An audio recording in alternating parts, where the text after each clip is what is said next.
எனினும் மோகம் என்னும் அக்கூட்டில்தான் ஞானமும் வாசம் செய்கின்றது. அது எவ்வாறு? துளிர்விடும் மானிட ஆசைகளுக்கு பக்குவம் அளிக்க ஞானம் என்னும் ஒளிக்கீற்றானது மானிடனது இதயத்திற்குள் பிரவேசிக்கின்றது. இது மானிட ஆசைகளை எடுத்துரைக்கும் கதையல்ல. இச்சை கொண்ட மனதால் ஒருவர் வாழ்வில் உயர்வு தாழ்வு அடைந்த கதையும் அல்ல. இக்கதையானது இச்சை என்னும் கர்ப்பத்திலிருந்து உதித்தெழுந்த ஞானக் கதை. எனது நாமம் வாசுதேவ கிருஷ்ணன். நான் செல்லவிருக்கும் யாத்திரைக்கு தம்மையும் அழைக்கிறேன். இந்த யாத்திரையில் வாழ்வின் மர்மத்தையும் மனித தர்மத்தையும் அறிவீர்கள். சேற்றுநிலை உதித்தாலும் செந்தாமரையாகும் கர்மம் அறிவீர்கள். இந்த யாத்திரையின் பெயர் மகாபாரதம்.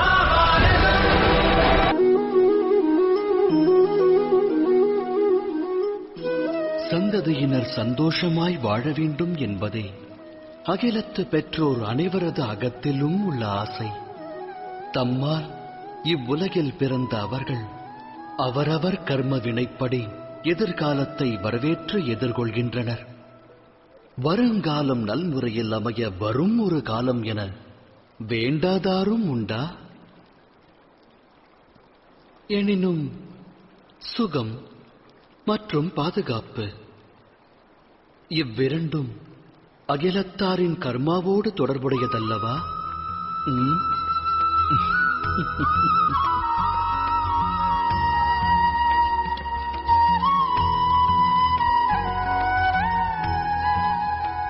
அகிலத்தில் ஓர் ஜீவனின் பிறப்பு வளர்ப்பால் பெரும் சிறப்பு.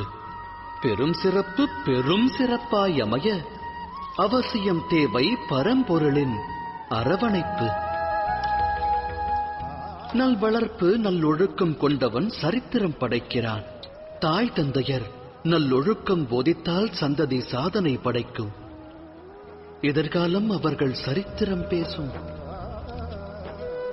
இருப்பினும் பெரும்பான்மை பெற்றோர்கள் தம் சந்ததிக்கு நல்லொழுக்கம் தேவை என்பதையே மறந்து அவர்கள் வளர்ச்சியின் மேல் அக்கறை காட்ட தவறிவிடுகிறார்கள்.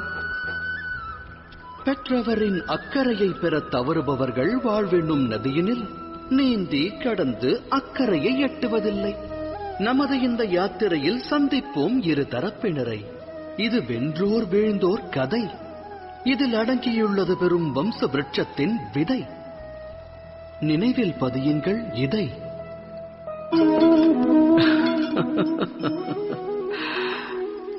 நிகழும் வாழ்வின் நிகழ்வு சிலரின் சிந்தனைகளை இதுபோல் சிதைத்து விடலாம். சிதைந்த சிந்தனை சிலரின் மனதில் வன்மத்தை விதைத்து விடலாம். ஆனால் எதிர்காலம் மனிதனின் சிதைந்த சிந்தனைக்கு வழிவகுக்குமா? நடவாது. ஒருவன் உயர்ந்த ஓர் மலை சிகரத்தின் அடியில் நின்று அதன் உச்சியை அடைய முடியும் என்று நினைப்பதால் மட்டும் அவன் மன எண்ணம் நிறைவேறுமா? இயலாது. முயற்சி வேண்டும். மலையின் சிகரத்தை அடைய முயற்சிக்கையில் தடைகள் உருவாகலாம். உருவாகும் தடைகளை உடைத்தெறிய தன் சக்தியையும் யுக்தியையும் பயன்படுத்தி உச்சியை அடைய வேண்டும். சூழலுக்கேற்ப வாழ பழக வேண்டும். வன்மம் அவன் மனதில் விருட்சமாக எழுந்தால் லட்சியத்தை எட்ட நிச்சயம் முடியாது. இறைவனை மனதில் நிறுத்தி எதையும் தொடங்க வேண்டும். இது அனைவரின் வாழ்விற்குமான அறிவுரை அல்லவா? சத்திய நெறியில் வாழ்வதை விட்டு இருள் பற்றிய வழியில் பற்றுதல் கொண்டால் மனிதனின் வாழ்வு அதன் பிறகு வெற்று புள்ளியாகும். அதோடு முற்றுப்புள்ளியாகும். வாழ்வில் அனுபவம் கற்றுத்தரும் பாடம் இது. அப்படியென்றால் வாழ்வின் பாதை எதுவாக வேண்டும்? அமைதியும் நிம்மதியும் மற்ற இருளான பாதையா, இல்லை ஒளி பொருந்திய இறைவனின் மார்க்கமா? சிந்தித்து தேர்ந்தெடுங்கள்.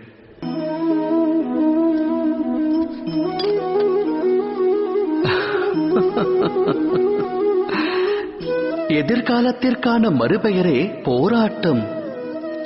இன்று மனதில் தோன்றும் ஆசை நிறைவேறவில்லை என்றால் இதயம் அது எப்போது கிடைக்கும் என்று போராடும். கனவு என்று நனவாகும் என்று மனம் சதுராடத் துவங்கும். எனினும் வாழ்வானது எதிர்காலத்திற்கும் உரியதல்ல, இறந்த காலத்திற்கும் சொந்தமல்ல. வாழ்வென்பது வாழும் நேரத்திற்கே சொந்தம். அதாவது நிகழ்காலத்தின் அனுபவம்தான் வாழ்வின் அனுபவம். மனித இனம் இதை அறிந்திருந்தும் சத்தியத்தை ஏற்க மனம் மறுக்கிறது. ஒன்று முடிந்தவை பற்றி எண்ணி மனிதன் மனம் நோகிறான், இல்லை இனி நடக்கவிருக்கும் எதிர்காலம் குறித்தெண்ணி மனம் வேகிறான். இறுதியில் வாழ்வை தொலைக்கிறான். ஒன்றை உணர்ந்தால் நன்மை விளையும். நடக்கவிருப்பதை கணிக்க இயலாது, நடக்கப் போவதை உருவாக்கவும் முடியாது. நடப்பதனைத்தும் இனிமையானதென்று மகிழ்ச்சி கொண்ட மனதோடு வாழ்ந்து வருங்காலத்தை எதிர்கொள்ளலாம்.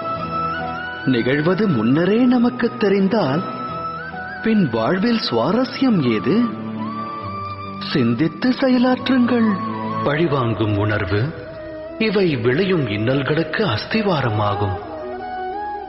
தாய் தந்தையர் சந்ததியர் வாழ்வில் சந்தோஷம் சங்கமிக்க எண்ணுவர்.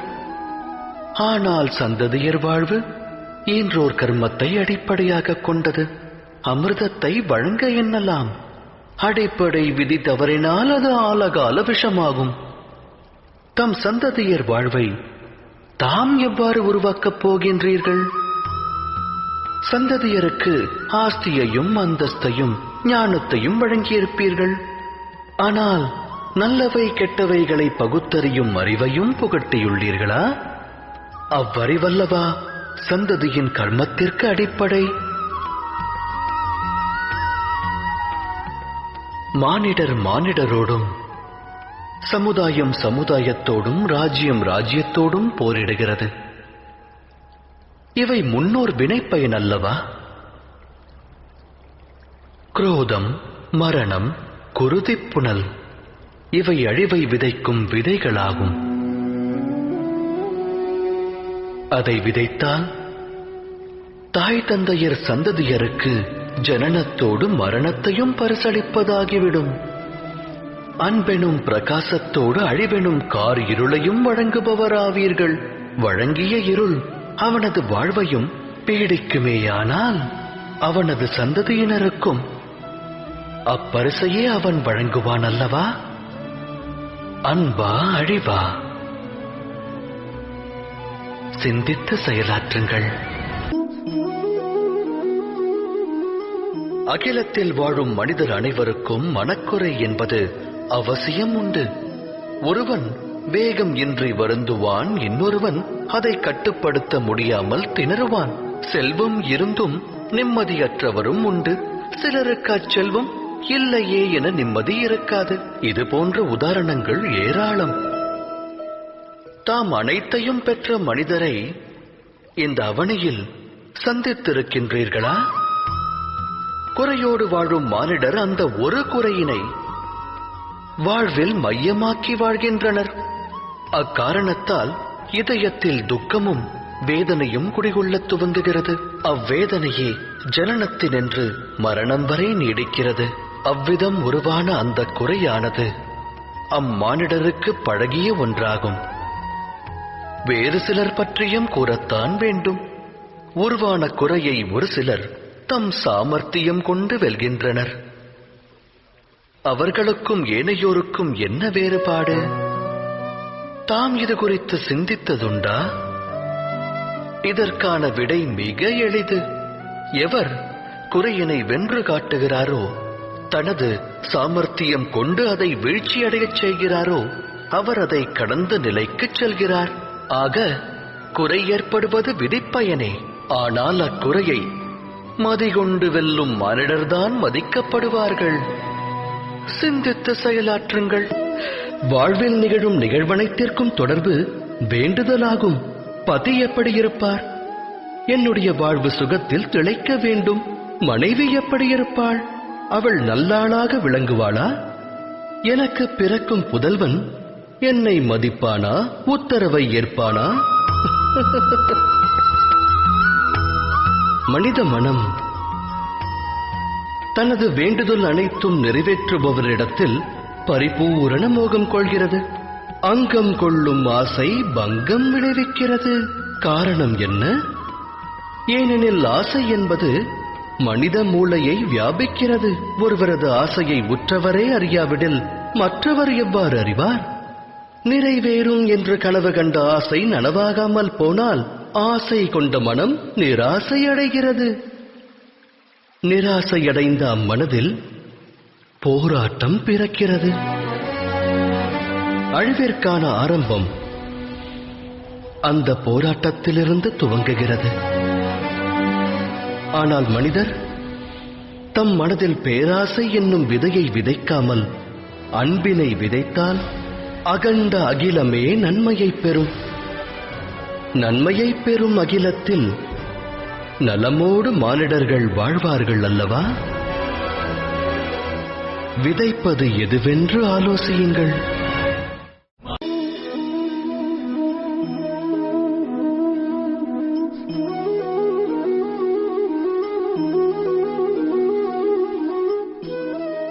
வாழ்வின் ஒவ்வொரு கட்டத்திலும் முடிவெடுக்கும் தருணம் உருவாகிறது. நடக்க வேண்டிய நிகழ்வுகளுக்காக முடிவெடுக்க வேண்டியது அவசியமாகிறது. அந்த முடிவும் தன்னுடைய தன்மையை வெளிப்படுத்துகிறது. மானிடர் தம் வாழ்வில் எடுக்கும் முடிவு 2 விளைவுகளை விளைவிக்கும். நன்மையையும் உருவாக்கும், அது தீமையையும் வாரி வழங்கும். அது வேறொருக்கும் சக்தி படைத்தது.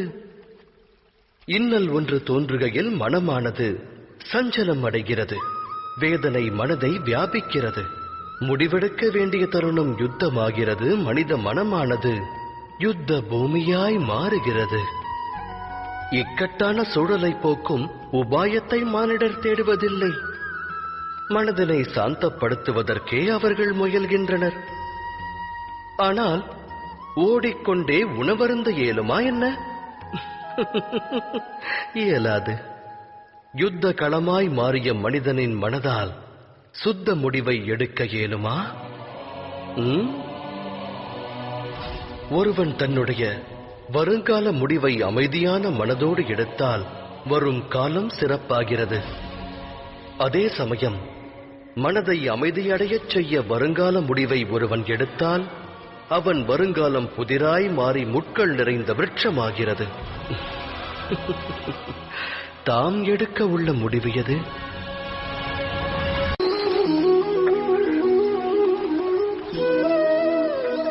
ஒரு முக்கிய கூற்று மனிதனுக்கு எக்காலத்திலும் புதிராகவே விளங்குகிறது. தன்னுடைய உறவுகளைக் கொண்டு அளவற்ற சுகத்தையும் துக்கமற்ற நிலையையும் எவ்வாறு அடைவது எனும் கேள்வி.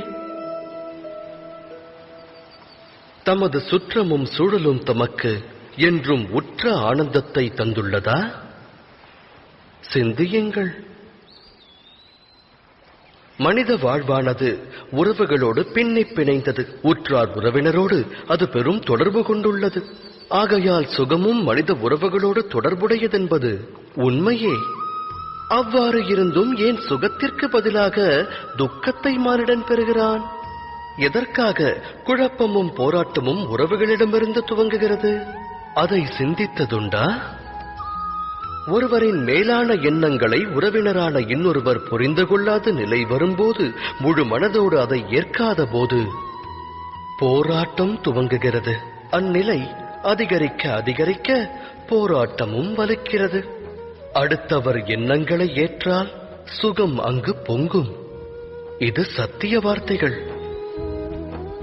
அலைபாயும் தனது எண்ணங்களுக்கு மனிதன் கடிவாளமிட்டு மற்றவர் மாற வேண்டும் எனும் பிடிவாத எண்ணத்தை விடுத்து அடுத்தவர் நலனுக்காக தன்னை மாற்றுவதற்கு முயற்சி மேற்கொண்டானேயானால் அதன் பிறகு அவன் உயிர்வினை பெறுவதோடு உறவுகளுக்கிடையிலும் ஆனந்தம் பெருகும். அந்த வகையில் சுற்றத்தாரை ஸ்வீகரிப்பதல்லவா சுகத்திற்கான மார்க்கம்? சிந்தித்து செயலாற்றுங்கள். பயம் எனும் உணர்வு மனிதரின் இதயத்தை ஆட்கொள்ளும். மனிதருக்கு ஆஸ்தி அழிந்து விடுமோ என்ற பயம், அவமானம் குறித்த பயம், தனிமைப்படுவோமோ என்ற பயம். ஆகையால் பயத்தில் மூழ்குவது மனிதருக்கு சகஜமான செயலாகிறது. ஆனால் பயம் எனும் உணர்வு எதைக் கொண்டு உருவாகிறதோ, துக்கமும் அதன் மூலம்தான் உருப்பெறுகிறது என்று உணர்ந்துள்ளீர்களா? தவறு. அது அடிப்படையில் உண்மையல்ல. மனிதனின் அனுபவத்தைக் கொண்டு கூறுகிறேன். பயத்தை ஒருவன் வெல்வதனால் எதிர்கால துக்கத்தை வென்றுவிட முடியாது. ஆனால் பயம் வரவிருக்கும் துக்கத்தினை அறிவுறுத்தும் கற்பனை மட்டுமே. ஆராய்ந்து பார்த்தால் இரண்டிற்கும் எச்சம்பந்தமும் இருக்காது. இந்த உண்மையை உணர்ந்த பிறகும், பய உணர்வு கற்பனை மட்டும்தான் என்று அறிந்த பிறகும், அந்த உணர்விலிருந்து விடுபட்டு பயமற்று வாழ்வது சாத்தியமான ஒன்றா? சிந்தித்து செயலாற்றுங்கள்.